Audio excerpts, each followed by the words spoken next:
You ask Tiger to solve. This deals with linear equations with one unknown. The final result is x equals -55. Let's solve it step by step. Group all constants on the right side of the equation. Subtract 9 from both sides. Simplify the arithmetic.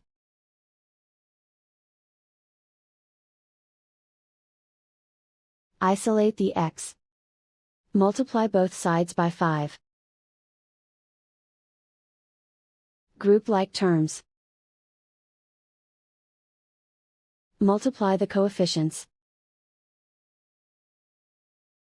Simplify the fraction. Simplify the arithmetic.